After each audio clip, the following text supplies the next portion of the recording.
اعوذ باللہ من الشیطان الرجیم، بسم اللہ الرحمن الرحیم۔ آج کا ہمارا موضوع ریوائولسٹ موومنٹس میں سے ایک تحریک خلافت ہے، جس نے برصغیر کے مسلمانوں کی زندگیوں پر گہرے اثرات مرتب کیے۔ ان ریوائولسٹ موومنٹس کے اندر جس طرح ہم نے علی گڑھ کو دیکھا، دارالعلوم دیوبند، ندوہ اور جامعہ ملیہ اسلامیہ ہوئے، تو اسی تناظر کے اندر آج ہم تحریک خلافت کو دیکھ رہے ہیں۔ تحریک خلافت کو میں مختصراً آپ کو سمجھانے کی غرض سے ایک سمری ٹائپ لیکچر دوں گا، اور یاد رکھیں کہ خلافت موومنٹ وہ خاص مقاصد کو مد نظر رکھتے ہوئے شروع ہوئی۔ تحریک خلافت کو میں نے اس لیے آج موضوع بنایا کیونکہ ہم نے ندوہ اور جامعہ ملیہ اسلامیہ کے زعماء اور قیادت کو مختلف انداز میں تحریک خلافت کی حمایت اور مخالفت میں دیکھا تھا۔ تو آج کے اس موضوع میں نے بتایا ہے کہ تحریک خلافت کیا ہے، پھر اس کے بعد خلافت کا مفہوم، پھر اس کے بعد پس منظر آ جاتا ہے، خلافت کے ادوار ہیں، اسی طرح خلافت عثمانیہ ہے، اور جو یہ تحریک ہے، اس تحریک کے اندر مسلمانان ہند ہیں ان کا کیا رول تھا، اور تحریک کے اسباب کیا تھے تحریک خلافت کے۔ پھر اسی طرح ہم دیکھتے ہیں تحریک خلافت کے واقعات کیا ہوئے، تحریک خلافت کا عروج آ جاتا ہے، اختتام ہے، اور اس کے اثرات ہیں۔ اس کو میں نے مختلف انداز کے اندر موضوع بحث بنایا ہے۔ تو میں سب سے پہلے آپ کو یہ بتانا چاہوں گا کہ خلافت کیا ہے۔ یہ ریوائولسٹ موومنٹس اور مسلم پولیٹیکل تھاٹ کے اندر بھی ٹاپک موجود ہے، خلافت کا پس منظر، اور مختلف جو مفکرین ہیں انہوں نے خلافت کے اوپر کیا نقطہ نظر دیا۔ تو میں آپ کو بڑے سادہ انداز میں یہ سمجھاؤں کہ جو خلافت ہے یہ طرز حکومت ہے، جیسے کہیں جمہوریت ہے، آمریت ہے، بادشاہت ہے، اشرافیہ ہیں، تو خلافت ایک طرز حکومت کا نام ہے، اور جو اسلامی طرز حکومت ہے، یعنی خلافت سے ہم مراد لیتے ہیں، خلافت کا مطلب ہے اسلامی طرز حکومت، اسلامی طرز حکومت، طرز حکومت۔ خلافت اسلامی طرز حکومت کو کہتے ہیں۔ سمجھ آ رہی نہیں آ رہی؟ تو جب خلافت اسلامی طرز حکومت کو کہتے ہیں تو اس کا مطلب یہ ہوا کہ اسلام کے اندر خلافت کا جو تصور ہے وہ بطور خلیفۃ اللہ اور خلیفۃ الرسول کے ہے، نائب کی حیثیت سے یہ شروع ہوتا ہے۔ اللہ نے انسان کو چونکہ نائب بنایا، وَإِذْ قَالَ رَبُّكَ لِلْمَلَائِكَةِ إِنِّي جَاعِلٌ فِي الْأَرْضِ خلیفہ۔ تو انسان کیا ہے؟ خلیفہ ہے، نائب ہے اللہ کا۔ اللہ تبارک و تعالی نے انسان کی تربیت، رہنمائی کے لیے، ان کی معاشرتی تربیت کے لیے انبیاء کا ایک سلسلہ شروع کیا، انہیں حکومتیں عطا کی۔ وہ آدم سے لے کر پیغمبر رحمت محسن انسانیت تک رہا، 1,24,000 پیغمبر آتے رہے، تو وہ خلیفۃ اللہ تھے، اور وہ نظام سلطنت قائم کر رہے تھے۔ لیکن ہم دیکھتے ہیں کہ جب اختتام نبوت ہو گیا، سلسلہ رسالت اختتام پذیر ہوا، محمد صلی اللہ علیہ وسلم جن کی ذات پہ ہم سب مسلمان، ہمارے ماں باپ قربان، وہ اللہ تبارک و تعالیٰ کے آخری نبی اور رسول ہیں، اور سلسلہ نبوت ختم ہو گیا۔ ما کان محمد ابا احد من رجالکم ولکن رسول اللہ وخاتم النبیین لا نبی بعدی ولا بعدکم امۃ۔ اب یہاں جب یہ سلسلہ ختم ہوا، ریاست مدینہ اور جو مسلم اسلامی مقبوضہ جات کی شکل میں ریاست قائم ہو چکی تھی، ان پہ طرز حکومت کا جو سلسلہ رسالت مآب کی اس دنیا سے رحلت کے ساتھ شروع ہوا، اس طرز حکومت کو خلافت قرار دیا گیا۔ اب جب خلافت کی ہم بات کرتے ہیں تو اس کا آغاز مدینہ منورہ سے اس وقت ہوا جب پیغمبر رحمت صلی اللہ علیہ وسلم کا وصال ہوا۔ انصار مدینہ نے ثقیفہ بنو سعدہ کے اندر ایک میٹنگ طلب کر لی۔ صحابہ کرام ادھر ابھی آپ صلی اللہ علیہ وسلم کی تدفین کے معاملات میں مصروف تھے، تو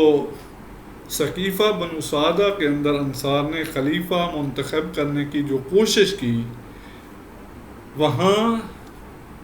حضرت ابوبکر صدیق، حضرت عمر رضی اللہ تعالیٰ عنہ اور ابو عبیدہ بن جرح نے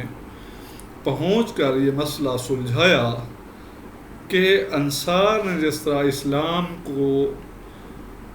معاونت فراہم کر کے سب سے پہلے مضبوط کرنے میں کردار ادا کیا،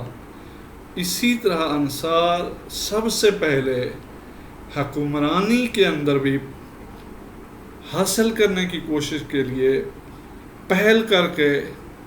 اسلام کے انتشار میں کردار ادا نہ کریں۔ تو وہاں اتفاق رائے سے ثقیفہ بنو سعدہ کے اجتماع کے اندر جب حضرت ابوبکر کی بیعت کر لی گئی، یہاں سے اسلامی طرز حکومت کی ایک ٹرم اصطلاح خلافت کا آغاز ہوا۔ اب یہ خلافت جو ہے 30 سال چلی، اس کو خلافت راشدہ کا نام دیا جاتا ہے، جس میں حضرت ابوبکر 11 ہجری سے 13 ہجری تک، 14 ہجری تک، پھر اسی طرح 14 ہجری کے اوائل سے لے کر 24 ہجری تک حضرت عمر فاروق رضی اللہ تعالیٰ عنہ، پھر 36 ہجری تک حضرت عثمان غنی رضی اللہ تعالیٰ عنہ، اور 40 ہجری تک رمضان المبارک 40 ہجری تک، 21 رمضان 40 ہجری تک، یہ 4 سال حضرت علی رضی اللہ تعالیٰ عنہ خلیفہ رہے۔ پھر اس کے بعد 6 مہینے مزید جو ہیں ان کے اندر بھی خلافت جو ہے وہ امام حسن رضی اللہ تعالیٰ عنہ کے پاس رہی۔ تو ہم اس سارے پیریڈ کو خلافت راشدہ کے نام سے پہچانتے ہیں۔ یہ ہمارا پہلا پہلو پیریڈ ہے، خلافت کا پہلا 30 سالہ دور خلفائے راشدین کے نام کے ساتھ خلافت راشدہ سے موسوم ہے، جس میں حضرت ابوبکر، حضرت عمر، حضرت عثمان، حضرت علی اور امام حسن رضی اللہ تعالی عنہم اجمعین جو ہیں، یہ جو ہیں انہوں نے خلافت کی، بطور حکمران رہے۔ اس کے بعد 41 ہجری کے اندر جو خلافت ہے وہ چونکہ ایک چپکلش جاری تھی، تو حضرت امام حسن اور امیر معاویہ رضی اللہ تعالیٰ عنہ کے درمیان ایک باہمی معاہدے کے نتیجے میں جو خلافت تھی وہ چلی گئی خاندان بنو امیہ کے پاس۔ اب خلافت راشدہ کی جگہ ایک نئی ٹرم خلافت بنو امیہ کے نام سے مشہور ہوئی، جس کی بنیاد حضرت امیر معاویہ رضی اللہ تعالیٰ عنہ نے رکھی۔ مختلف محققین اور مورخین کا قول یہ ہے کہ یہاں سے خلافت تھوڑی تبدیل ہو گئی، اور یہ خلافت کا جو سلسلہ تھا یہ ذرا خلافت طرز کی بجائے یہ ملوکیت کی سمت میں چل نکلا۔ اس کے متعلق چونکہ موضوع سے میں ہٹ جاؤں گا خلافت اور ملوکیت کو، تو جو خلافت کا تصور تھا، جو اس کی روح تھی، اس کے اندر یہاں تبدیلی اس وقت آ گئی جب ہم نے دیکھا کہ ولی عہدی کا سلسلہ 58 ہجری کے اندر شروع ہوا، تو اس کے متعلق پھر ملوکیت کا کنسپٹ زیادہ چلا گیا، اور حضرت امیر معاویہ کے متعلق کہا جاتا ہے کہ وہ ان کا قول ہے، وہ کہتے تھے کہ انا اول الملوک فی العرب، اور سعد بن ابی وقاص رضی اللہ تعالیٰ عنہ بھی ایک بار ان کو سلام کرتے ہوئے کہتے ہیں السلام علیک یا ملک۔ تو یہاں البتہ میرا جو پس منظر کے حوالے سے گفتگو ہے کہ یہاں سے خلافت بنو امیہ شروع ہو گئی، حضرت امیر معاویہ، پھر یزید کا بیٹا آیا خالد، پھر مروان، اسی طرح مروان کے بعد مروان بن عبد الملک کے بعد اس کا بیٹا آ گیا ولید بن عبد الملک، پھر سلمان آ گیا 99 ہجرہ کے اندر، حضرت عمر بن عبد العزیز خلیفہ بنے 3 سال کے لیے 102 ہجری تک، پھر اسی طرح کچھ دن کے بعد کچھ عرصے تک تھوڑے عرصے کے لیے آئے، اور آخر کے اندر جو ہے وہ مروان سیکنڈ آیا، یہ آخری اموی خلیفہ تھا، اور اس نے 132 ہجری تک جو ہے خلافت بنو امیہ کے پاس جو ہے پروٹیکٹ کی، لیکن 132 ہجری کے اندر اور 750 عیسوی کے اندر جو عباسی تحریک تھی وہ کافی آگے بڑھ چکی تھی، اور مروان جو ہے اس کو قابو کرنے میں ناکام رہا، تو جنگ ضاب ہوئی، ضاب کے میدان کے اندر، جس کے اندر ابو مسلم خراسانی جو تھا اس نے عباسی فوجوں کی قیادت کرتے ہوئے خلیفہ مروان سیکنڈ جو تھا اس کو شکست دے کر ایک نئی خلافت اور نئے خاندان کی حکومت کا آغاز کیا، جس کے تحت 750 عیسوی اور 132 ہجری کے اندر ابو العباس عبداللہ الصفا جو ہے وہ پہلا عباسی خلیفہ بن گیا۔ تو یہ خلافت اب تیسرے فیز کے اندر چلی گئی۔ صفا کے بعد ہم دیکھتے ہیں کہ پھر ابو جعفر المنصور آ گیا، پھر اسی طرح مہدی آ گیا ہے، ہادی آ گیا ہے، ہارون الرشید ہے، مامون الرشید، امین ہے، مامون ہے، پھر اسی طرح سلسلہ چلتا رہا، معتصم آ گیا، معتضد باللہ آ گیا، خط چلتے چلتے قادر باللہ، اور یوں 37 خلفاء جو ہیں وہ 1258 تک جو ہے وہ موجود رہے۔ 1258 میں ہلاکو نے بغداد کے اندر خلافت عباسیہ کو تہس نہس کر دیا، اس کے حصے بکھرے کر دیے، اور خلافت عباسیہ مختصر وقت کے لیے بغداد سے قاہرہ منتقل ہو گئی۔ یہاں انہوں نے اپنا 30 سال مزید جو ہے ایک کمزور حکومت جو ہے رکھی، اور 30 سال کے اندر 1288 میں یہ مکمل اختتام پذیر ہو گئی۔ اسی دوران مصر کے اندر معتضد کے دور میں فاطمی خلافت بھی قائم ہوئی، احمد بن طولون اور کچھ اور لوگ جو تھے وہ فاطمی خلافت کے قائل تھے۔ اسی طرح ہم دیکھتے ہیں کہ 3 فیز کے بعد اب خلافت چوتھے فیز کی طرف گئی، جب سلجوقی ترکوں کی جگہ سلجوکیوں میں سے ہی ایک شخص عثمان خان جو تھا، جو ترک النسل تھا، اس نے 1299 کے اندر جو اناطولیہ اور یہ مشرقی حصے تھے، یہاں پہ اس نے ایک نئی حکومت کی بنیاد رکھی، چھوٹی اسٹیٹ قائم کی، اور پھر آہستہ آہستہ اپنی بہادری کے ذریعے اس نے گرد و نواح کے کئی علاقوں کو اپنے میں قبضے میں لے کر ایک بڑی ریاست کی بنیاد رکھی، اور یہ سلطنت عثمانیہ کے بانی کہلاتے ہیں۔ ترکوں کو یہ اعزاز حاصل ہے کہ انہوں نے مشرق و مغرب ہر سمت میں اسلام کے جھنڈے کو بلند کیا، اور ان کی جو یلغار اور ان کی جو جذبہ جہاد تھا وہ مثالی تھا۔ پھر اسی طرح ہم دیکھتے ہیں کہ عثمان خان کی وفات کے بعد اس کا بیٹا اور خان الغازی ہو گیا، پرنس سلمان ہو گیا، اور اسی طرح مراد ہو گیا، بایزید ہو گیا، پھر محمد فرسٹ ہو گیا، اور چلتے چلتے ہم جب دیکھتے ہیں کہ 1451 کے اندر محمد سیکنڈ بنا ہے، so it is the climax period of Ottoman caliphate. عثمانیوں کا یہ عروج شروع ہو گیا۔ شہزادہ محمد جو ہے 20 سال کی عمر کے اندر وہ بنا ہے، 22-23 سال کا وہ نوجوان تھا جب اس نے قسطنطنیہ کی طرف مارچ کیا۔ آپ کو میں ایک چیز واضح کر دوں کہ دنیا کے اندر پرافٹ اور اس کے پیریڈ کے بعد محمد سیکنڈ جتنا بہادر، دلیر جری، ولولے والا اور استقلال و استقامت کا مظاہرہ کرنے والا کوئی اور سپہ سالار نہیں آیا۔ پرنس محمد نے ڈیسائیڈ کیا کہ وہ قسطنطنیہ فتح کرے گا، اور اس مقصد کے لیے اس نے قسطنطنیہ کا مارچ کیا، اور راستے میں بے شمار مسائل اور مشکلات اور حوصلہ شکنی کرنے والوں کو سخت سزائیں دی، حتیٰ کہ وہ قسطنطنیہ کی فصیل کے قریب پہنچ گیا، اور انتہائی ڈرامہ خشکی کے راستے کشتیاں چلا کے اس نے سمندر کے اندر فوجوں کو اتارا، اور قسطنطنیہ جس کو 3 طرف سے سمندر نے گھیرا ہوا تھا اس کی ناکہ بندی کر دی۔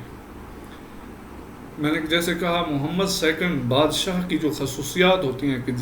جس کے اندر مفکرین کہتے ہیں اسے جوان ہونا چاہیے، مضبوط ہونا چاہیے، بہادر ہونا چاہیے،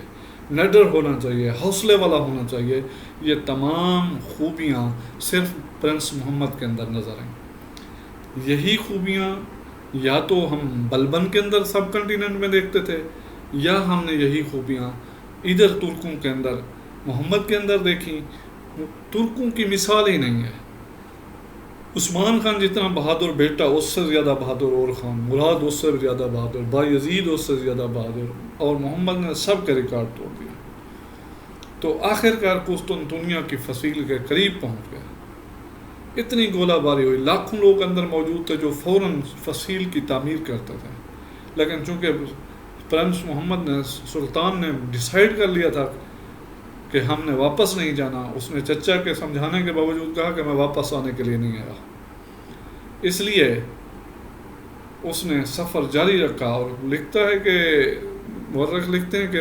لاشیں اس کے گرد کٹ کٹ گرتی تھیں تو وہ آگے ہی بڑھتا رہا، حتیٰ کہ 27 مئی سن 1453 کی رات کو سلطان جو ہے نصف رات کے بعد، نصف رات کے قریب جو ہے شہر کی فصیل کے اوپر قریب پہنچ گیا، تو حکم دیا کہ فصیل پہ چڑھ جائیں۔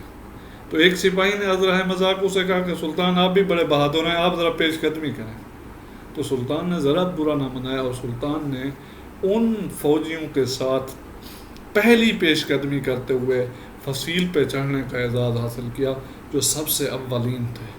اور انتہائی خوفناک لڑائی کے بعد صبح صادق ہونے سے ذرا پہلے قسطنطنیہ کے اوپر اسلامی پرچم جو ہے لہرا رہا تھا۔ اور ہم دیکھتے ہیں کہ سلطان کہتے ہیں کہ اس فتح کے اندر جو ان کے مرشد تھے ان کا بھی بڑا کردار تھا، ان کے روحانی انہوں نے بھیجا نا وزیر کو، جاؤ آقا شمس کو جا کے کہو کہ دعا مانگے اور یہ شہر فتح ہو جائے۔ تو جب وہ پہنچے نا، انہوں نے کہا کہ جاؤ شہر فتح ہو گیا، انہوں نے کہا میں تو ابھی آیا ہوں، انہوں نے کہا نہیں اب جاؤ، اب دیکھو شہر فتح ہو گیا۔ یہ جمعۃ المبارک 27 مئی سن 1453 کا دن تھا۔ سلطان نے شہر کو اسلام کا مرکز بنایا، قسطنطنیہ کے بڑے گرجے کو مسجد میں تبدیل کر دیا، اور آق شمس نے یہاں پہلی جمعہ نماز جو ہے وہ پڑھائی۔ تو لہٰذا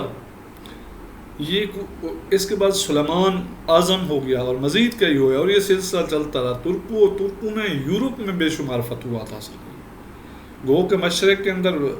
ان کو شکست ہوئی جب بایزید یلدرم کو شکست اٹھانی پڑی تیمور کے ہاتھوں، تو ترکوں کو اس سے کافی ہزیمت ہوئی، کافی کمزور ہوئے، لیکن پھر ان کا ریوائول ہوا، اور محمد نے حتیٰ کہ جب وہ روم کی طرف بڑھ رہا تھا، ویٹیکن سٹی کی طرف، تو اس نے دائی اجل کو لبیک کہا، اور یوں جو خلافت کا ایک امپارٹنٹ پلر تھا عثمانی سلطنت کا، وہ اختتام پذیر ہوا۔ اس کے بعد خلافت چلتی رہی، لیکن جب ہم اس کو 18ویں صدی کے اندر دیکھتے ہیں، 19ویں صدی کے اندر سلیم کے بعد یہ کمزور ہونا شروع ہو گئے۔ پھر حتیٰ کہ یہاں کلونیلزم کا جب آغاز ہوا، تو اس دور کے اندر یہاں جو انگریز تھا اس نے لوگوں کو، خاص طور پہ عربوں کو، ترکوں کے خلاف اکسایا اور بغاوت پہ مائل کیا۔ اسی تناظر میں ہم دیکھتے ہیں کہ 19ویں صدی کا جو آغاز تھا وہ نہایت اہم تھا۔ ترکی کو مختلف سے گھیر لیا گیا تھا، اسے یورپ کا مرد بیمار کہا جانے لگا۔ لیکن جب ہم دیکھتے ہیں کہ درہ دانیال آبنائے باسفورس کے اوپر ناکہ بندی ہوئی، اور رشیا ترکی، فرانس، برطانیہ اور دیگر اتحادی ترکی کے اوپر پل پڑے تو ترک فوجوں نے نہایت دلیری کے ساتھ، جاں بازی کے ساتھ مقابلہ کیا، اور مخالف جرنیل لکھتے ہیں کہ ہمارے تصور سے زیادہ بڑھ کر ترکوں نے بہادری کے ساتھ مقابلہ کیا اور ریزسٹ کیا. لیکن چونکہ اس وقت تک ترک کمزور ہو چکے تھے اور چاروں طرف سے گھیرے میں آئے ہوئے تھے، تو نتیجتاً ان کو ایک تو یہ ناکامی ہوئی، دوسرا پہلی جنگ عظیم کے اندر جب ان کے اتحادی جرمنی وغیرہ یہ شکست کھا گئے، تو اس کے نتیجے میں ترکی کے بے شمار علاقوں کے اوپر، اس کے خاص طور پہ جو یورپین مقبوضات تھے ان پہ قبضہ کر لیا گیا. قسطنطنیہ کے اوپر ہونے والے حملے کو، باہری بیڑے کے ساتھ جو حملہ کیا جا رہا تھا، اس کو قسطنطنیہ کے فوجیوں نے جان پہ کھیل کر نہ صرف ناکام بنایا، بلکہ قسطنطنیہ کا جو دفاع تھا اس کو ہر صورت میں محفوظ کیا.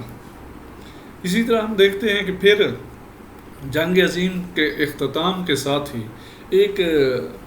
شرمناک معاہدہ جو ہے وہ اتحادیوں نے کیا اور فورس کر کے کیا گیا، مجبور کیا گیا. اسی اثنا میں ہم نے دیکھا کہ مصطفیٰ کمال جو تھا وہ انقلابی تحریک کا کمانڈر بن گیا، اور فلوجہ کے مقام پہ اس نے اتحادیوں کے ایک لشکر کو شکست دی، اور ایک بڑی حد تک یہ بھی تصور کیا جاتا ہے کہ 1 سال بعد تھی. تو فلوجہ کا چیتا قرار پایا مصطفیٰ کمال، اور پھر انقلابی تحریک اور نوجوانان تحریک کے ساتھ مل کر اس نے خلیفہ کے ساتھ بھی 2 ہاتھ کر لیے. آخری خلیفہ جو تھا اس کو جلا وطن کر دیا گیا، اور اس کی جگہ اس نے اقتدار سنبھال کر بقیہ خلافت ترکی جو تھا ان کو بچایا. ادھر برصغیر کی طرف آ جاتے ہیں. ادھر چونکہ ان کا ایک بڑا ریلیشن تھا خلافت کے ساتھ. خلیفہ جیسا کمزور بھی تھا، وہ اسلامی دنیا کا روحانی رہنما سمجھا جاتا تھا. اب بھی اسے وہی حیثیت حاصل تھی، لیکن جب یہ تصور اور یہ خیال اور یہ افواہ پھیلی کہ ترکی کے اوپر قبضہ کرنے کے ساتھ ساتھ خلافت کو ختم کیا جا رہا ہے، تو مسلمانان ہند جو تھے ان کے اندر بے چینی کی ایک لہر دوڑ گئی. لہذا اس سلسلے میں یہاں مقامی جو